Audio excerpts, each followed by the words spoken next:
Jessica, sinabi niya, konti-konti, natutunan ko na yung kailangan kong gawin. Ginagawa lang niya, ano ba yung inuutos sa kanya ni Coach Shot Kapitnet. And that's a good thing. In their last game, he scored 20 points and 10 assists. Tapos maganda pa siya doon ni Jessica. Oh, sino pa? Kasi Chris Ellis nagpapakita din. That time, itong pwede mo sabihin, rookie. Ulit. Big Macandaya with that 2 points. But Barangay Ginebra seems that they figured things out. After that trade and a couple of injuries, mukhang naging komportable na yung rotation ni Coach Shot. Arboleda, stop and pop 3, punches it through. Sinclair just made it Sinclair. Kung itong Barangay Ginebra have figured it out, itong Air 21 naman, those 3 games na natalo sila against the big team. You can consider Barangay Ginebra as this 4th big team na nakatalo sila.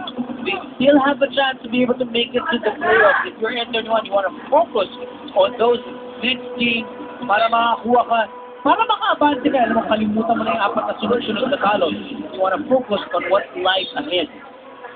Big Macandaya giving a good account for himself, or of himself here. In garbage time, as Sahal was looking to beat the shot clock.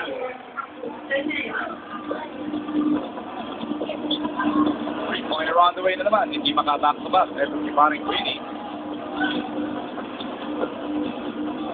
Magala secures that left.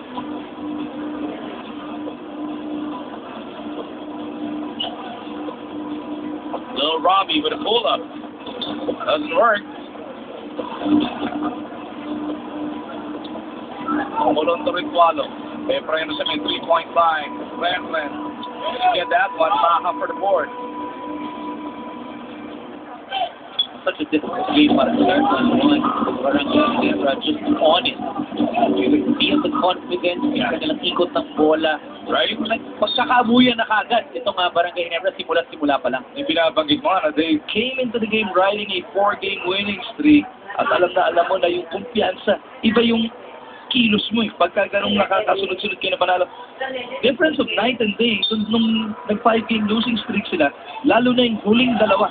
Doon sa 5-game losing streak yun against Alaska and against Sandy Coffee, doon makita mo, parang walang kabuhay-buhay talaga yung bigay nila. Pero ngayong nanggaling naman sila sa sunod-sunod na panalo, kita mo naman yung bomba nila simulan sa pagpalaman. Kapag tinignan mo yung kanilang reaction, everybody's smiling, everybody's enjoying, everybody's relaxed. Isa mo na maybe for Coach, assistant coach dito sa ulit. Nakita mo naman yung si 4 ni Al Francis Chua, ibang klase rin. Relax talaga. Iba naman ang demeanor dito sa kanila dahil sabi nga nila, sila na mismo from their own mouths kanina, nakakahiya yung naging performance nila, first half pa lamang, at hindi na nila nakorek yan the rest of the night. Well, you look at Air 21, they're a team in transition, but that is clear movement before the conference and within the conference para dito sa Air 21. So you wanna, it's good that they still got 4 wins and they still have a chance to make it. 2-minute warning. Ating Thriller Friday. 23 abas dito ng Barangay Ginebra. Raimundo kontra Andaya. Dalawang Letranista going toe-to-toe. Reyes for the board.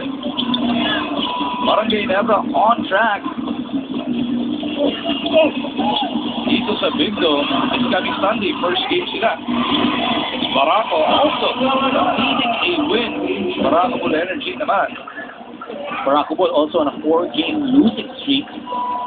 So it's going to be a tough day in the office para sa Barako Bull come Sunday. Andaya kontra Kirby. Punches it back out. Then 21 is just trying to run through some sets, trying to build some momentum for their December 5 showdown kontra sa Global Port Batanguer. At mahirap yun, ang galing ka sa ganito malaking panalo, tapos matagal bago ka makabawi. 3-point shot yan, at sitting in Sinclair range, don't just pay to Sinclair. Big, nowhere to go. Jensen, with a swipe and he wins the roll. Ito pa isa si Keith Jensen, he was trusted at one point of this Philippine Cup with some burn time. Ang problema, nawala na nga yung kumpiyansa sa kanya to be part of the rotation. He's trying to do all he can to get that favor back from Coach Shaw. Well, the difficult part is, sa 5 wins, hindi siya masyadong nakasama dun sa rotation. Shaw definitely will stick to that rotation that has given him the 5 wins. So mukhang he'll have to wait for a little bit more time before he gets that time on the court to show what he's got.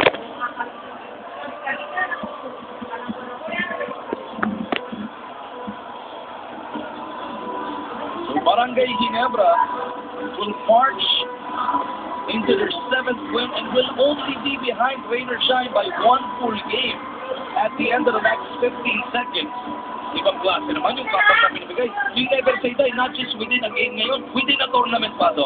The good thing about Barangay Ginebra, Tamang-tama yung pag-team nila papasok into the quarterfinals. So if you're the other team, you want to be able to actually play against Barangay Ginebra.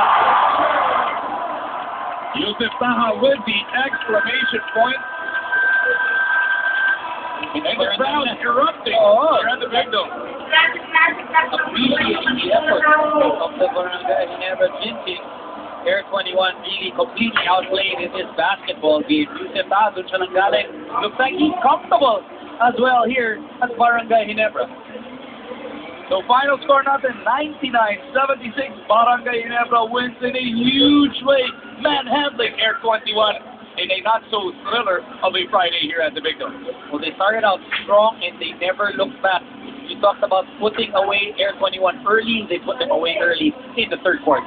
So etong best player of the game natin, yung nagpa-umpisa noong first half, none other than Air Force Ellis, and he's ready right now. Chris, 5-game winning streak for Barangay Ginebra, and apparently it all came after you started coming off the bench. Are you now thriving in this role, being the energy guy off that bench? With the loss of Dylan Ababu, we needed somebody to step up, and everybody's been playing so hard together that it's so easy to just fit into that role. So you just keep playing hard, and everything comes together like this. Well, Chris, you talked about being together. How different is the feeling of Barangay Ginebra now with a 5-game win streak as compared to the 5-game win streak? Everybody's confidence is just way high. Everybody's comfortable with what we're capable of, and everybody knows what we need to do on defense. So as long as we keep running, everybody's just feeling great, feeling good, and the game keeps flowing. 18 points, 4 rebounds, just one off your career high in scoring. We expect more from you come Sunday against Baracabur. Yes, sir. I hope to continue on the defensive end and take whatever the defense gives me on the other side. And the fans are still here waiting for you to end with